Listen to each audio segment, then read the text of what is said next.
नमस्कार दोस्तों, vision with आलोक में आप सभी का बहुत बहुत स्वागत है। दोस्तों, हम लोग राजनीतिक सिद्धांत यूपी टीजीटी पीजीटी की क्लास के अंतर्गत आज हम दूसरी क्लास लेने जा रहे हैं। इस कड़ी में आज हम लोग राज्य और उसके निर्माणात्मक तत्व टॉपिक है, इसके बारे में अच्छे से पढ़ेंगे। जो विद्यार्थी पिछले क्लास को न पढ़े हों वो पहला क्लास पढ़ लें, तब ये अच्छे से समझ में आएगा। तो दोस्तों, जो टॉपिक है राज्य और उसके निर्माणात्मक तत्व, तो इसको जानने के पहले हमें राज्य के विकास को जानना बहुत ज़रूरी है। तो हम देखते हैं कि जो प्राचीनतम राज्य था, जो आदिम राज्य था, वो कबीला राज्य के नाम से जाना जाता था। कबीला राज्य वह राज्य था जहाँ कबीले के रूप में लोग रहा करते थे। कबीले का एक मुखिया होता था, राजा होता था, जिसका ज़बरदस्त नियंत्रण जनता पर था, लोगों पर था। और उसी कबीलाई समाज से एक राज्य का निर्माण हुआ था। कई कबीले मिलके साथ में निवास करते थे। तो दोस्तों, वो कबीला राज्य था, ये प्राचीनतम राज्य माना जाता है। और उसके बाद प्राच्य साम्राज्य का उदय होता है। प्राच्य साम्राज्य कबीला राज्य के प्रतिक्रिया स्वरूप सामने आता है। दोस्तों, प्राच्य साम्राज्य के उदय के बाद यूनानी नगर राज्य आता है। वो यूनानी नगर राज्य जब प्लेटो, सुकरात, अरस्तु जैसे विचारकों का उदय होता है और राजनीति विज्ञान का प्रारंभ यूनानियों से ही होता है, यूनानी नगर राज्य से, एथेंस नगर राज्य से। दोस्तों, यूनानी नगर राज्य के प्रतिक्रिया के स्वरूप में रोमन साम्राज्य आता है। रोमन साम्राज्य एक ऐसा साम्राज्य था जो यूनानी नगर राज्य की प्रतिक्रिया स्वरूप हमारे सामने आता है। रोमन साम्राज्य के बाद दोस्तों सामंती राज्य प्रकट होता है, जो कि काफ़ी रूढ़िवादी राज्य था। धार्मिक चंगुल में पूरा समाज, पूरी व्यवस्था जकड़ चुकी थी और एक तरह से धर्मराज का प्रचलन हो गया था। तो दोस्तों, सामंती राज ज़्यादा दिन तक नहीं चल पाया। क्योंकि उस समय औद्योगिक क्रांति, वाणिज्यिक क्रांति, सामाजिक धार्मिक सुधार आंदोलन, व्यापारिक आंदोलन चल रहे थे। कुछ ऐसे वैज्ञानिक आविष्कार हुए, जैसे एडिसन ने बल्ब का आविष्कार किया, तो जेम्स वाट ने भाप इंजन का आविष्कार किया। इसी प्रकार से वैज्ञानिक आविष्कार ने अर्थव्यवस्था को इतना गति दिया कि सामंती राज्य का किला ध्वस्त हो गया। तो जैसे सामंती राज्य का किला ध्वस्त होता है, तो उसी समय 16वीं शताब्दी में राष्ट्र राज्य या राज्य का उदय होता है। दोस्तों, इस समय एक ऐसे विचारकों का समूह दुनिया में कार्य कर रहा था जो बहुत वैज्ञानिक सोच रखते थे, प्रगतिशील सोच रखते थे। इसी समय एक विचारक दुनिया में उदित होता है, उसका नाम मैकियावेली है। और दोस्तों, इसी ने पहली बार राज्य शब्द का प्रयोग किया। और राज्य शब्द का प्रयोगकर्ता कौन था? इटली का विचारक मैकियावेली। और इसने अपनी प्रसिद्ध किताब द प्रिंस में राज्य शब्द का प्रयोग किया। और राजनीति शब्द का प्रयोग करने वाला विचारक दोस्तों अरस्तु था, जिसकी किताब का नाम ही पॉलिटिक्स है। और वो राजनीति विज्ञान का पिता भी कहा जाता है, वैज्ञानिक राजनीति का पिता भी कहा जाता है।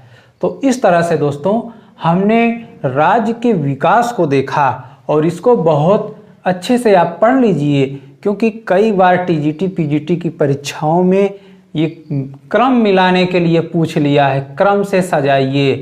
तो आप क्रम से सजाएंगे तो सबसे पहले कबीला राज, फिर प्राच्य साम्राज्य, फिर यूनानी नगर राज, फिर रोमन साम्राज्य, फिर सामंती राज, फिर राष्ट्र राज या राज्य, या इसी को राष्ट्र भी कहते हैं।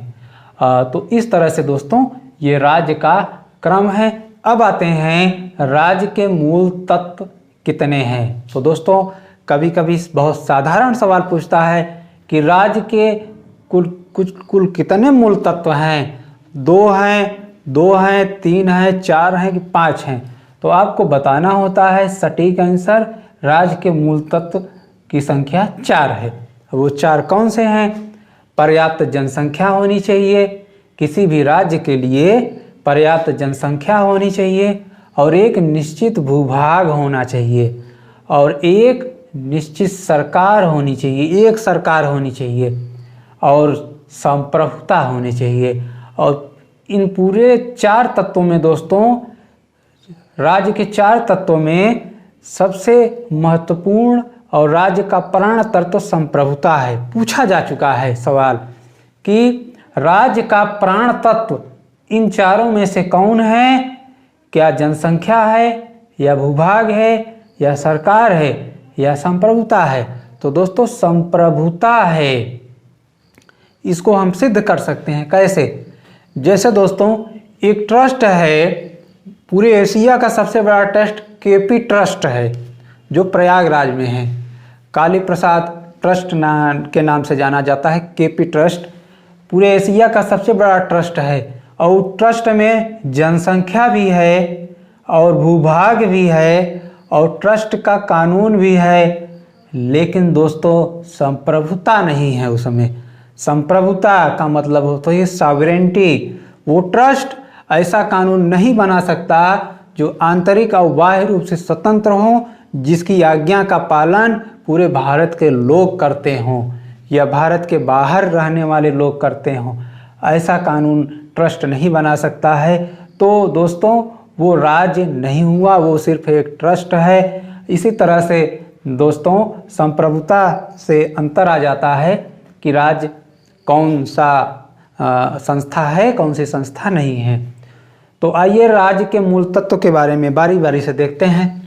दोस्तों पर्याप्त जनसंख्या राज्य में होना बहुत ज़रूरी है। और एक महान विचारक अरस्तु हैं। अरस्तु कहते हैं कि राज्य की जनसंख्या कम से कम इतना होना चाहिए कि राज्य आत्मनिर्भर रहे, और इतनी ज़्यादा भी नहीं होनी चाहिए कि राज्य समस्याओं से घिर जाए।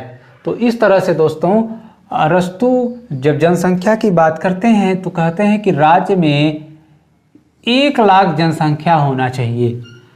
टीजीटी पीजीटी में कई बार पूछा गया कि राज्य की जनसंख्या 1 लाख होनी चाहिए, यह कथन किस विचारक का है? तो दोस्तों अरस्तु का है। फिर एक विचारक हैं प्लेटो, जो आदर्शवादी विचारक हैं। प्लेटो कहते हैं कि राज्य की जनसंख्या 5040 होनी चाहिए। कितनी होनी चाहिए?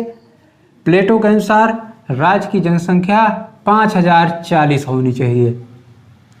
दोस्तों आदर्शवादी विचारक और प्रत्यक्ष लोकतंत्र के जनक रूसो का विचार है कि एक आदर्श राज्य में, एक अच्छे राज्य में 10,000 नागरिक होने चाहिए।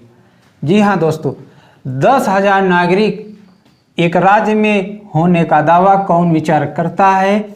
रूसो करता है। तो इस तरह से पर्याप्त जनसंख्या या जनसंख्या विचारकों के अनुसार कितना होना चाहिए, इस महत्वपूर्ण तथ्य को आप बेहतर ढंग से याद कर लें। आपकी टीजीटी पीजीटी परीक्षाओं में आने वाला है। और निश्चित जनसंख्या भूभाग की अगर बात करें तो दोस्तों एक राज्य जो होता है उस राज्य का एक निश्चित भूभाग होना चाहिए। बिना निश्चित भूभाग के वो राज्य नहीं कहलाएगा। और उस राज्य की सीमा के 15 मील बाहर, जैसे ये राज्य हो गया तो इस सीमा के 15 मील का बाहर का क्षेत्र वो राज्य का क्षेत्र माना जाएगा। राज्य का क्षेत्र माना जाएगा 15 मील की सीमा राजनीति विज्ञान के अनुसार है दोस्तों। और इसके अलावा आकाश, खुला आकाश, मानसून, पशु पक्षी, झील, तालाब, रेगिस्तान जैसे तत्व हैं वो भी राज्य के भूभाग में सम्मिलित होंगे। राज्य के भूभाग में सम्मिलित होंगे। दोस्तों कुछ ऐसे विचारक हैं जो राज्य को, जो भूभाग को राज्य का आवश्यक तत्व नहीं मानते हैं। आइए देखते हैं वो कौन है। सीले हाल डुगवी एक ऐसे विचारक हैं जो भूभाग को आवश्यक तत्व नहीं मानते हैं। किसका? राज्य का। जो भूभाग को राज्य का आवश्यक तत्व नहीं मानते हैं। तो आपको याद करने की ट्रिक मैं बता रहा हूं, आप भूल सकते हैं कभी कभी। सिहाडू याद करिए, सिहाडू नो भूभाग, मतलब सीले हाल डुगवी, यहाँ लिख दिया हूँ सीले हाल डुगवी, सीले हाल डुगवी नो भूभाग। राज्य के लिए भूभाग नहीं मानते हैं आवश्यक, कौन? सीले हाल और डुगवी। इसी तरह से दोस्तों कुछ विचारक हैं जो भूभाग राज्य का आवश्यक तत्व मानते हैं। वो विचारक कौन है? मैक्स वेबर, क्लवर और ब्लंसली। जी हाँ दोस्तों, मैक्स वेबर, क्लवर और ब्लंसली ऐसे विचारक हैं जो भूभाग आवश्यक नहीं मानते हैं। किसके लिए? राज्य के लिए। मैक्स वेबर, क्लवर, ब्लंसली भूभाग आवश्यक नहीं मानते हैं। किसके लिए? राज्य के लिए। तो इस तरह दोस्तों हमने जनसंख्या और भूभाग के बारे में पढ़ा। अब सरकार के बारे में आइए देखते हैं। दोस्तों वास्तव में देखा जाए तो व्यवहारिक रूप में राज्य और सरकार में पर्याप्त समानता होती है। क्या होती है? समानता होती है। राज्य सरकार में समानता होती है। क्यों? क्योंकि जो ये सरकार है वो राज्य का प्रतिनिधि होता है, वो राज्य का एजेंट होता है। दोस्तों आपसे पूछे कि आपने कभी राज्य को देखा है? क्या आपने कभी राज्य को देखा है? तो इसका आंसर दोस्तों आप यही देंगे कि राज्य को आपने नहीं देखा है। लेकिन दोस्तों आपने राज्य को देखा है, लेकिन दूसरे रूप में देखा है। किस रूप में? सरकार के रूप में। सरकार के रूप में देखा है। सरकार के रूप में राज्य कार्य करता है, प्रतिनिधित्व करता है। और कभी कभी राज्य नौकरशाह के रूप में, सरकारी कर्मचारी के रूप में भी आपके सामने प्रस्तुत होता है।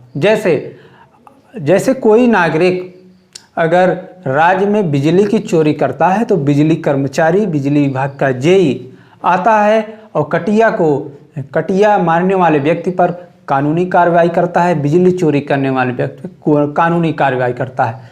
तो दोस्तों वो जो बिजली का कर्मचारी है, बिजली विभाग का कर्मचारी है, वो राज्य के रूप में रिप्रेजेंट करता है। इसी तरह से जैसे पुलिस है, तो पुलिस लॉ एंड ऑर्डर को अगर मेंटेन करता है, किसी नागरिक को अरेस्ट करता है, तो ये राज्य का एक एजेंट है, राज्य का एक प्रतिनिधि है। इस रूप में लोग उससे डरते हैं। जैसे ट्रैफिक विभाग का कोई व्यक्ति अगर आपकी गाड़ी का चालान काट देता है, तो दोस्तों वो भी राज्य का एजेंट है। राज्य के एजेंट के रूप में आप पर कार्रवाई करता है, आपको सलाह देता है। तो इस तरह राज्य कार्य करता है, लेकिन सरकार के रूप में, सरकार के प्रतिनिधि के रूप में। चाहे बिजली विभाग का कर्मचारी हो, चाहे ट्रैफिक विभाग का हो, चाहे पुलिस विभाग का हो, वो सभी सरकार के एक तरह से अंग होते हैं। राज्य के अंग के रूप में, सरकार के रूप में आपके समक्ष प्रस्तुत होते हैं। तो इस तरह दोस्तों राज्य और सरकार में पर्याप्त समानताएं होती है, लेकिन असमानताएं भी होती हैं। कुछ असमानताएं भी होती हैं। वो क्या होती हैं? जैसे राज्य अमूर्त होता है जबकि सरकार मूर्त होती है। राज्य अमूर्त होता है, राज्य आपको कभी दिखाई नहीं देता है, जबकि सरकार मूर्त होती है, सरकार दिखाई देती है। नरेंद्र मोदी को आप देख रहे हैं, नरेंद्र मोदी की कैबिनेट को आप देख रहे हैं, योगी आदित्यनाथ की कैबिनेट को देख रहे हैं, योगी को देख रहे हैं, लेकिन क्या आप राज्य को देख पा रहे हैं? राज्य को नहीं देख पा रहे हैं, क्योंकि राज्य अमूर्त है। इसी तरह से दोस्तों अगला पॉइंट लें, सरकार राज्य का एजेंट है। जो हमने ऊपर समझाया, सरकार राज्य का एजेंट है। और अगला पॉइंट है, राज्य अस्थाई और सरकार अस्थाई है। राज्य अस्थाई है और सरकार अस्थाई है। सीधी सी बात है। भारत राज्य है, ये अस्थाई है, लेकिन सरकारें बदल रही हैं। मनमोहन सिंह की सरकार थी, मोदी जी की आ गई। पहले अखिलेश यादव मुख्यमंत्री थे, अब योगी आदित्यनाथ मुख्यमंत्री हैं। तो इस तरह से दोस्तों सरकार जो है अस्थायी होती है, राज्य अस्थायी होती है। राज्य की सदस्यता अनिवार्य है, जबकि सरकार की अनिवार्य नहीं है। हाँ, बहुत अच्छी बात है दोस्तों। अगर आप राज्य में रह रहे हैं तो आप ये नहीं कह सकते कि मैं राज्य की सदस्यता नहीं लूँगा, मैं राज्य का सदस्य नहीं बनूंगा, आप ये नहीं कह सकते।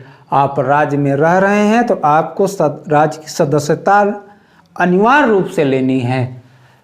और अगर आप नहीं लेते हैं तो उसी तरह से जैसे अरस्तु कहते हैं कि राज्य के बाहर, राज्य में मानव रहता है, नागरिक रहते हैं, राज्य के बाहर जो रहते हैं या तो देवता हैं या तो राक्षस हैं।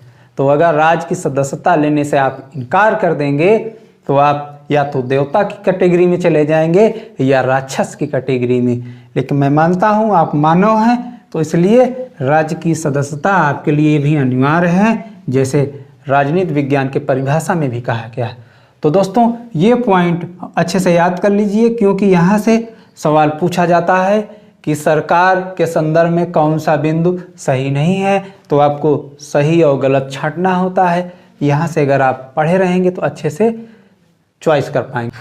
जो राज्य का प्रमुख अंग है संप्रभुता, उसका जो प्रमुख अर्थ होता है वो सर्वोच्च सत्ता होता है। क्या होता है? सर्वोच्च सत्ता, या इसे अंतिम सत्ता भी कहते हैं। वास्तव में जो संप्रभुता है वो राज्य का प्राण तत्व है। क्या है? राज्य का प्राण तत्व है, और इसके अभाव में राज्य की कल्पना नहीं की जा सकती है, अर्थात इसके अभाव में राज्य अकल्पनीय है। अगर संप्रभुता को राज्य से निकाल दिया जाए तो राज्य का वजूद समाप्त हो जाता है। दोस्तों, संप्रभुता राज्य का एक तरह से पर्याय है, राज्य का पर्यायवाची है। संप्रभुता नहीं है तो राज्य नहीं है। वास्तव में आधुनिक काल में संप्रभुता की देन, आधुनिक काल संप्रभुता की देन है। संप्रभुता किस काल की देन है? आधुनिक काल की देन है। और इसके जनक के रूप में बोंदा का नाम प्रसिद्ध है। किसका नाम प्रसिद्ध है दोस्तों? बोंदा का नाम प्रसिद्ध है। और इस परिभाषा के बाद राज्य के जो 4 तत्व हैं, इन चारों तत्वों की परिभाषा पढ़ने के बाद हम यह कह सकते हैं कि इंडिया, फ्रांस, यूएसए जैसे जो देश हैं, जो राष्ट्र हैं या जो राज्य हैं, वह वास्तव में राज्य हैं, राज्य की श्रेणी में आते हैं। जबकि यूपी, बिहार और राजस्थान, एमपी, उत्तराखंड, झारखंड जैसे प्रांत जो हैं वो राज्य की श्रेणी में नहीं आते हैं। क्यों? ये राज्य की श्रेणी में नहीं आते हैं। क्यों नहीं आते हैं? क्योंकि दोस्तों इन प्रांतों में संप्रभुता निवास नहीं करती है। अगर उत्तर प्रदेश सरकार, उत्तर प्रदेश की योगी सरकार यह कोई आदेश करे और उसका आदेश उत्तर प्रदेश में तो माना जाता है, लेकिन उत्तर प्रदेश में भी वो पूरी तरह नहीं माना जाता। अगर केंद्र सरकार कुछ आदेश पारित करती है, टकराव की स्थिति में दोस्तों केंद्र सरकार की बात मानी जाती है। तो इस तरह से यूपी में संप्रभुता नहीं है, किसी भी प्रदेश में संप्रभुता नहीं है। क्यों? क्योंकि जो अंतिम सत्ता है, जो सर्वोच्च शक्ति है, जो अंतिम सत्ता है, वह भारत में संघ सरकार में निवास करती है। और संघ सरकार के जो प्राइम मिनिस्टर हैं वो मोदी जी हैं, और मोदी जी की सरकार संप्रभु है। गृह नीति और विदेश नीति के मामले में पूरी तरह से स्वतंत्र हैं, उनकी कैबिनेट स्वतंत्र है। वो कोई अगर आदेश पारित कर देते हैं पूरे भारत के पूरे भूभाग में, तो उस राज्य को मानना पड़ता है। जैसे उदाहरण के रूप में धारा 370 के कुछ अधिनियम को इन्होंने शिथिल कर दिया, समाप्त कर दिया, तो वहाँ जम्मू कश्मीर की सरकार विरोध करती रही, आज भी विरोध कर रही है, लेकिन वो विरोध नहीं कर पा रही है। क्यों? क्योंकि जम्मू कश्मीर में संप्रभुता निवास नहीं करती है। जम्मू कश्मीर सरकार में संप्रभुता निवास नहीं करती है, संप्रभुता निवास करती है भारत सरकार में। इसलिए भारत सरकार दोस्तों राज्य हुआ। राजनीति शास्त्र की परिभाषा में राज्य कौन हुआ?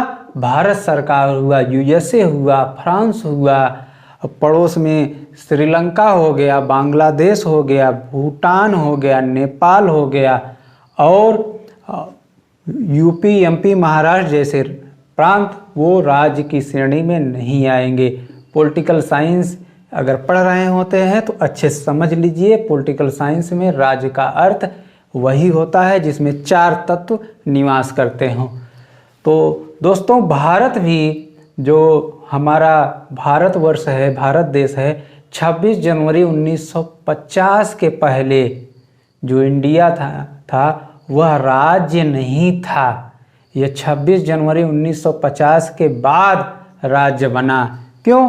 क्योंकि जब 26 जनवरी 1950 के पूर्व ब्रिटिश हुकूमत थी, हमारा संविधान पूरी तरह से लागू नहीं हुआ था, तो 26 जनवरी 1950 के पूर्व हमारी संप्रभुता गिरवी थी ब्रिटेन में। वहाँ की महारानी हमारी संप्रभुता को अपने पास रखती थी, हमारी विदेश नीति तय करती थी, हमारे गृह नीति तय करते थे, हमारे रक्षा नीति को तय करती थी। तो जो बजट पास होता था हमारे देश की संसद से नहीं पास होता था, ब्रिटेन द्वारा फैसला किया जाता, तब बजट भी पास होता था। इसलिए संप्रभुता 26 जनवरी 1950 में भारत में पूरी तरह से आ गई, पूरी तरह से संप्रभुता समाहित हो गई। दोस्तों कभी कभी विद्यार्थी पूछते हैं कि क्या सर यूएनओ, राष्ट्रमंडल, सार्क, WHO या WTO जैसे संगठन जो हैं, अंतर्राष्ट्रीय लेवल के जो संगठन हैं, क्या उसमें संप्रभुता निवास करती है? तो दोस्तों बिल्कुल निवास नहीं करती। क्यों? क्योंकि ये जो सारे संगठन हैं ये उनके कानून अंतर्राष्ट्रीय स्तर पर मानने के लिए बाध्य नहीं है। जैसे WHO का मामला आपने देखा होगा। WHO जब पूरी दुनिया में कोविड-19 का प्रकोप जारी हुआ तो WHO चाइना के प्रभाव में आया और काफ़ी देर महामारी घोषित किया, और इनके द्वारा जो बनाए गए कानून पूरे दुनिया के कई देश मानते नहीं, और अमेरिका WHO जैसी संस्था की सदस्यता ही छोड़ चुका है। तो दोस्तों इसी तरह यूएनओ, राष्ट्रमंडल और सार्क जैसे अंतर्राष्ट्रीय संगठन, कोई भी अंतर्राष्ट्रीय संगठन है उसमें संप्रभुता निवास नहीं करती है, इसीलिए वह शक्तिशाली नहीं है, राज्य जैसा शक्तिशाली नहीं है। दोस्तों ऐसा माना जाता है कि राज्य के जो राज्य के निर्माण के जो 4 तत्व हैं, इसके अलावा एक 5वां तत्व भी है, और वो 5वां तत्व माना जाता है अंतर्राष्ट्रीय कानून या मान्यता। राज्य का 5वां तत्व है।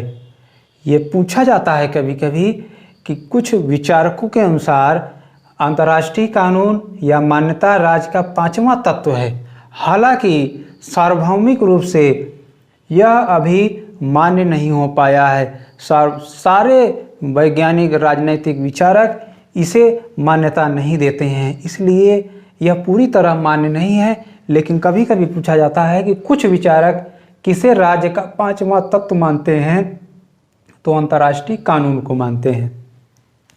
दोस्तों संप्रभुता राष्ट्र, समाज और समुदाय जैसी संस्थाओं को अलग करने का कार्य करती है। TGT 2010 में पूछा गया सवाल है कि राष्ट्र, समाज और समुदाय जैसे संस्थाओं को एक दूसरे से अलग करने का कार्य कौन सा अंग करता है, तो वो संप्रभुता है जो इन्हें अलग करने का कार्य करती है। अब दोस्तों सरकार, राज्य की स्थापना हो गई, और जो आधुनिक राष्ट्र राज्य है उसका उदय हम जानते हैं आधुनिक काल में 16वीं सदी में होता है। अब देखते हैं कि राज्य ने कैसे कार्य किया आगे। तो दोस्तों 16वीं सदी से लेकर 19वीं सदी तक राज्य न्यूनतम कार्य के सिद्धांत पर कार्य कर रहा था। राज्य का यह मत था कि न्यूनतम कार्य किया जाए। और न्यूनतम कार्य क्या है कि राज्य सीमा की सुरक्षा करे, राज्य शांति व्यवस्था बनाए और राज्य न्याय व्यवस्था बनाए।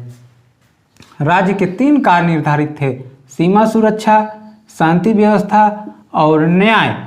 लेकिन लोक कल्याण के कार्य को करने से मना कर दिया। कहा हम लोक कल्याण का कार्य नहीं करेंगे, हम सिर्फ 3 ही कार्य करेंगे। इसीलिए 16वीं शताब्दी से 19वीं शताब्दी में राज्य का जो स्वरूप था वो पुलिस राज्य के रूप में था। पुलिस राज्य में पुलिस राज्य क्या करती है? सुरक्षा देती है, न्याय देती है और शांति व्यवस्था स्थापित करती है। लेकिन दोस्तों 20वीं शताब्दी में इस पुलिस राज्य के ऐसे कार्य करने के कारण सेकेंड वर्ल्ड वार हो गया। सेकेंड वर्ल्ड वार हो गया और सेकेंड वर्ल्ड वार के बाद राज्य का स्वरूप पुलिस राज्य से बदल के लोक कल्याणकारी राज्य के रूप में आ गया। और अब राज्य नकारात्मक उदारवाद से नकारात्मक व्यक्तिवाद के उस पैटर्न को छोड़कर लोक कल्याण के रास्ते पर मार्ग पर उतर आया। तो दोस्तों आज भी जो राज्य का स्वरूप है लोक कल्याणकारी है। कैसे है? राज्य जो है कोविड-19 के दौर में देखिए नागरिकों को मदद दे रहा है, पेंशन दे रहा है, मजदूरों को आने जाने किराया तक दे रहा है, रेल और बसें चलाया था और मजदूरों के खाते में डायरेक्ट पैसा दे दिया। ये लोक कल्याण का कार्य नहीं है? बीमारी दूर कर रहा है, बेगारी दूर कर रहा है, बुढ़ापे में पेंशन दे रहा है, पोलियो का टीका लगवा रहा है, टीबी का टीका लगवा रहा है और शिशुओं की सुरक्षा का कार्यभार अपना रहा है। तो ये दोस्तों सारे कार्य लोक कल्याण के कार्य हैं। अब देखते हैं कि राज्य के स्वरूप के आधार पे हम क्या निष्कर्ष निकाल सकते हैं।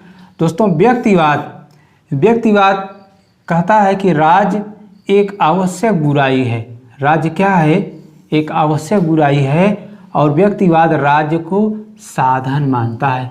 बहुत इंपॉर्टेंट सवाल है दोस्तों।